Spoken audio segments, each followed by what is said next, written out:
Oh man, this man right here needs no introduction. But I'm gonna introduce him anyway. Laroyce Hawkins from the hit TV series Chicago PD. Man, How you doing, young fella? Playing, bro. I'm in a powerful place. How you feel, Doc? I'm great. I'm great, man. Other people don't know what Chicago PD is, man. You gotta let them know, bro. I'm the black guy from Chicago PD. Okay, the black guy from Chicago PD. But I'm also the only person on the show that's from the Chicago area, from WardBros specifically. And that means a lot. I'm proud of that. So I'm just doing my best to make sure I can put some leads on the show that allow other artists from Chicago to do their thing. Cool. Yeah. I'm proud of you, man. Thank you, man. I know as an artist, you probably got so many no's, so many doors shut in your face. Mm-hmm. So when you got this yes, how did that feel to you, man? Come on, man. It felt like the heavens are opened up on me real quick. You know what I mean? And to be honest with you, the thousands of no's that we get, like from this industry or from this business, from just the rejection of the energy. Oftentimes, it's not the auditions that we get the no in, but oftentimes it's just that opportunity. Sometimes it's God's will, right? And the plan that He has on our lives is a lot more important. So the only thing that really helped me really shift gears was when I started to be grateful for the no's. When I started to be grateful for the no's, because at that point, I think that's the only time you can really turn your energy around to be able to be grateful for that yes, to be prepared for that yes, you know what I'm saying? And so I had to trick myself into believing what God has for me is for me. So every time I walked in there and I gave my all, and then they told me no, I was like, thank you very much. I appreciate that, because I obviously don't need that anyway.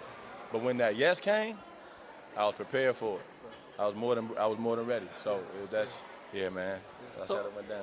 How did you know this was something that you wanted to do, like to pursue this career as an actor? Well, I just want to tell stories, man. I think as a little homie, I've always been something like a storyteller, whether it's through comedy, music, poetry. It's just been important for me to inspire and motivate through words. You know what I'm saying? I'm a firm believer that the words are our biggest weapons. And the more we really lean into how our words affect ourselves, our lives first, and then how the spoken word can affect people. You know what I mean? Whether it's through encouragement, inspiration, motivation. It's lethal, bro. It's a war going on. Which I just realized recently. I didn't know this at the time, but it's a war going on, right? Versus the vices and the vibes. And so it's those brothers like us who fight for the vibes daily. You know what I mean? And make sure that we do our best to stay on the vibe side and to progress the vibe side. But I also learned that there's just as many people, maybe more, just as deliberate about fighting for the vices as we are for the vibes.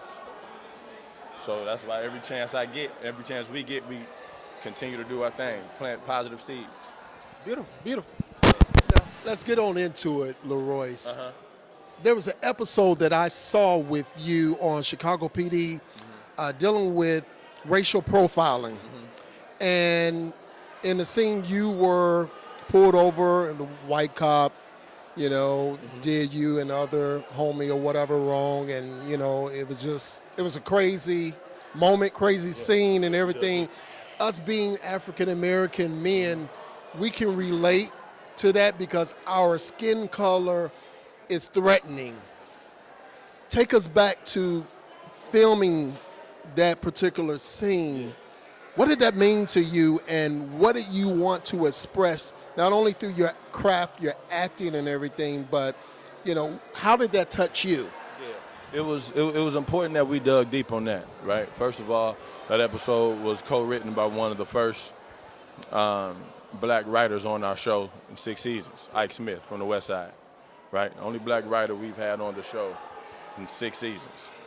Also directed by Eric LaSalle, a brother who's been executive producing and directing the show. I like to think has been a total energy boost in the way we've been able to tell stories, right? So for the big homies to commission myself or that character to run that play, it was important for us as brothers to dig deep and tell a story that we knew the culture was going to be able to learn from, identify themselves in, relate to. I knew that there were stories of Sandra Bland stories from Mike Brown. You know what I'm saying? Like, everybody has been affected by police brutality at different levels, and they gave me an opportunity to really paint, I think, an elaborate picture around all of those, you know, right? Because to be a black cop also is another contingency. You know, and I'm grateful for my experiences in Harvey. I'm grateful for the cops that I have that were great examples and bad examples. You know, because it's heavy material, man. It's heavy material, bro. But I'm grateful to tell the stories. I feel like that's my assignment too. You know, being the only cat on the show that's from the Chicagoland area, I take that responsibility seriously. So I don't just go to work and I say the lines. I go to work and I got to make sure that I'm touching the extras and I'm talking to the people who are from the city, so that they can be just as inspired to do what I'm doing. You know what I mean? And so that episode meant a lot all over the board. I know. I went a lot of circles with that question, bro, and I apologize. It's just that it's a lot. You know what I'm saying? It's a lot. What's some of your future initiatives that you are working on to help change the narrative in our communities, and not just in our communities, but spotlighting African Americans in Hollywood? Because I know you yourself wear many hats. You know, I know you do some hosting events at Refuge and everything. So how are you trying to change the initiative, the narrative of things? So for me, I just became a father a couple years ago. My son just made 2 about a week ago. And thank you, bro. And to infuse fatherhood in my artistry, I think now has been one of the most important pieces of the process, right? As a father, it's important for me to preserve my son's joy, right? So Black Boy Joy, for me, is extremely imperative in the way that we not only tell our stories, but in the way that we encourage our black boys also. But I don't think you can preserve the joy of the black boy without protecting the black woman in the same sentence. And so as a father and a family man, at this point, to preserve black boy joy and to protect the black woman are missions of mine as an artist and a father. And so I don't fall off as a father or as an artist. It's important for me to juxtapose both vibes, right? And so now in the content that I create, whether it's in my music, whether it's in my comedy, I'm working on my own content in the animated field, things like that. And so I just want to tell stories that help black boys in our culture see themselves as the powerful kings that they are. Be doing some producing? I will. I'll be doing some producing. I'll be doing some writing, some creating. I'm grateful for the downloads, he's been giving me. And so it's a war going on. So, we got to fight for the right way. You feel me? We got to wrap it up. It's been a pleasure talking with you. Man, it's been love. I wish we can go on further, yeah, man. Because I apologize, bro. Yeah, love the energy that Thank you, just bro. exuding throughout to the people, and just how you're coming across. Your that means energy, a lot, bro. It's good vibes. I love it. I love how you're just expressing things, and just, I just love how you think. I appreciate that, That's my good brother. stuff, I appreciate man. that, my brother. Good I'm sorry if I ran around in those questions, man. They just get so deep, and great questions, bro. And naturally after this, if you really want to tap in, we can go there, just in case I didn't really cover something. Let's do it. Because I sounded like, to me, I felt like I was talking crazy.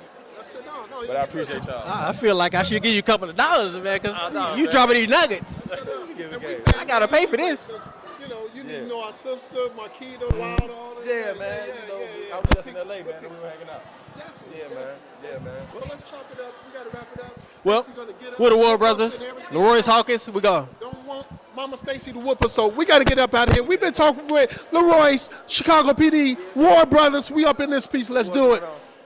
Love you, man. Good stuff. Oh, yeah, let's get a pick. Hey, get one mad, but.